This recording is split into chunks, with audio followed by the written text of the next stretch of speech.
Spider-Man Into the Spider-Verse is a movie I want to do a really quick review on, for a couple reasons. One, obviously, if you haven't seen it already, go see it. It's really amazing. People who were saying it was really good were not wrong. It's excellent. It's actually amazing, and that's kind of what I want to talk about. Um, me being me, I didn't see it till just this week, till just like a day ago, and it's the second week of January. This movie came out December 14th, I think. Clearly I need to get out more. Regardless, this movie was really, really interesting.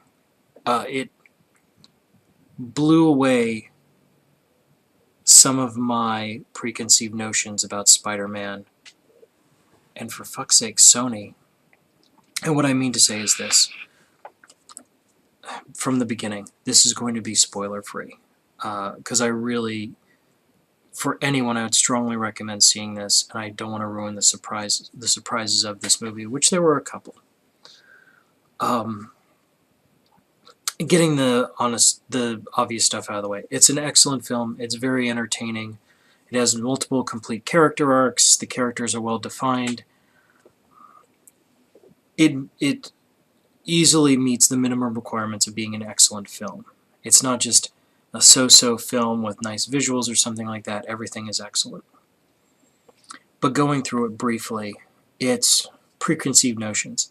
Miles Morales is the main character, is the main Spider-Man from this Spider-Man movie, although if you've seen the commercials, you understand it's the Spider-Verse. There are multiple Spider people.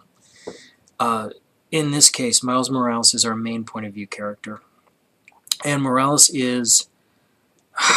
he's a character I never cared about when he was in the comics. I got the impression it was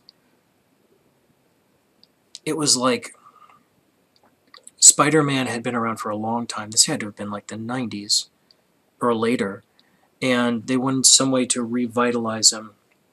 They've made other Spider-Men be Spider-Men, whatever, previously. In this case, it's like, oh, we'll get a young black kid, we'll just make him Spider-Man, try to tell a new story. But the thing is, I never thought they had a really interesting hook for the character. There wasn't anything to grab me in enough nothing about this character was interesting enough or weird enough, and at the time I really wasn't interested in Spider-Man. So it was like, Spider-Man who's a different kid, because they want Spider-Man to be a teenager again, and this is one way to do it.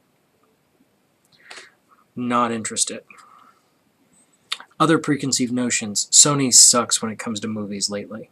I mean, some of the movies they have come out with were just the goddamn worst. Even though I liked Amazing Spider-Man 2 more than most people, I have to admit, it was a convoluted mess. It wasn't organized. It was an explosion of noise and scenery with paper-thin motivations for characters. It was a weak movie. And this was a really good movie. This was an extraordinarily good movie. Going through why. One, the animation. I mean, right from the get-go, the animation was gorgeous. It was very distinctive. If this had been a boring, non-fantastical story, like a rom-com or something, but it was done in this style of animation, I would have notched it up a letter grade, easily, because it was just that visually captivating. In this day and age where every big-budget film has to have an explosion of CGI and so on, this was an amazing way to make a film distinct and interesting to watch. I mean, I kept... And animation. The animation looked great. Going to the next facet was the visual storytelling itself, which was linked and related to the animation, but very frequently the animation style informed a very strong comic book aesthetic. You'd have shots squared off like it was a comic book panel, You'd have frames where the character's like running along and you have like literally word balloons following, like, oh shit, oh shit, oh shit, something like that. So the feeling, and it didn't dominate. It wasn't done to a fault. It was done enough that you got the idea. It made scenes that could have been less interesting more interesting. It was done to good effect. It wasn't done non-stop, but it was done enough to add to it in a good way. That was brilliant. So the animation visual storytelling was fantastic. Let's see, the Spider-Verse aspect of it, where there's multiple universes with different characters who are in technically different genres. One was an anime character, one was a more realistic Peter Parker. It's hard to explain, but without giving shit away, so I'm not going to even go into that. One was the noir Spider-Man. That was fantastic. That was really good. In that, once again, without breaking the fourth wall too much, it made the story distinct and interesting. I mean, just if this had been a normal Spider-Man story with pulling in these other characters, this would have elevated the whole movie. That was great. The writing was very good. The writing, voice acting, and the overarching story just about Morales, just about Miles himself, was so good that I actually give a shit about this character now. I did not give a shit about this character prior to going into that theater. I left that theater. I actually dig Miles Morales as a character. That is very impressive. World building, but also storytelling and characterization. It was that good. I am genuinely impressed. I will definitely go see this movie again, but we'll get to that in a minute too. What's next? Okay, so writing, storytelling, all the components of this film were excellent, and as I said, they were blended together very, very well. The thing I wanted to talk about was Sony itself. My other preconceived notion there. So Sony, in my mind, has nowhere to go with Spider-Man as of Spider-Man 2.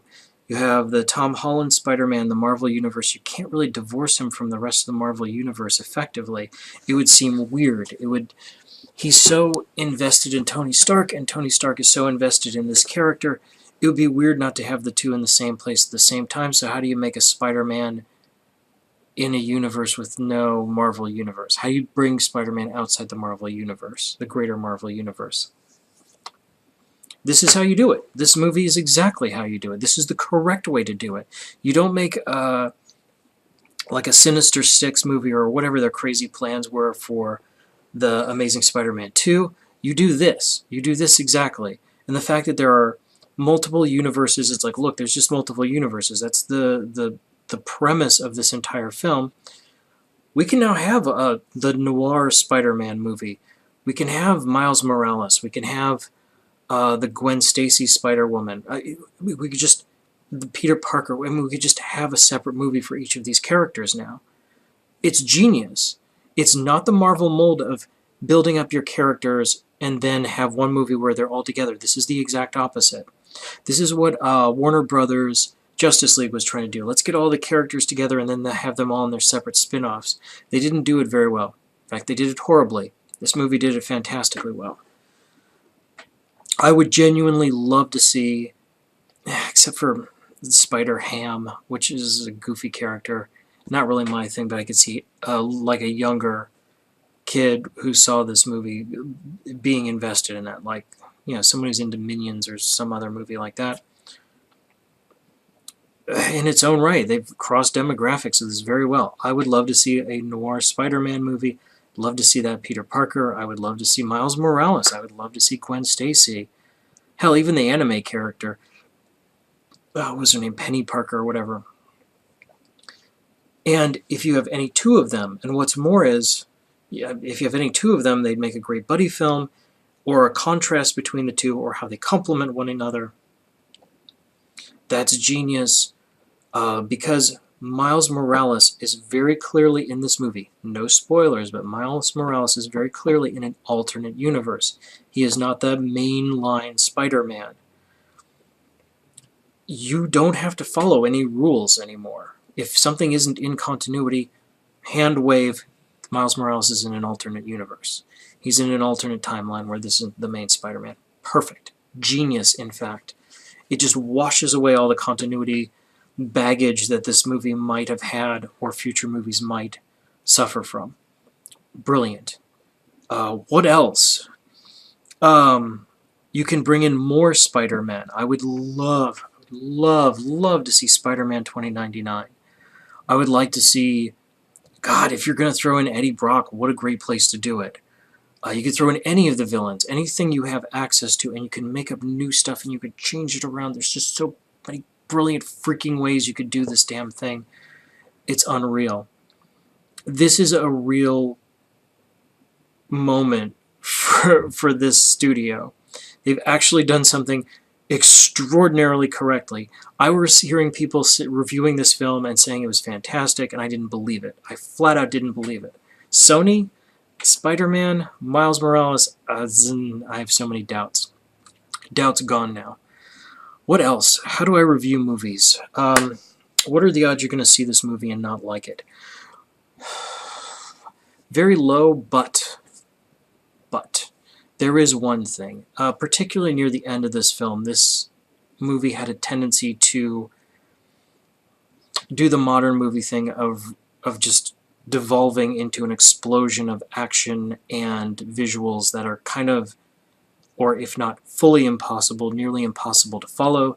This movie doesn't break from that, although it did have a reason for it. But it does have chaos near the end, and that can be very annoying to some people. I could see some people being like annoyed at this. God, if you're a hardcore Spider-Man fan, continuity might bother you, I guess, but once again, this movie is not in the main Spider-Man universe. It explains all of that away. But still, that might bug a, really hardcore Spider-Man person. Whatever. Odds you'll see it and not like it. Pretty low. I'd say less than 1 in 4. Let's say 1 in 5. So you have a 1 in 5 chance. I think 1 in 5 people will see this and have some sort of issue with it. Otherwise, this movie's a damn treat. It really is. What are the odds I'm going to see this again? Would I recommend seeing this again? Yes, absolutely. It's really worth watching twice, at least. I mean, it has a lot of story going on.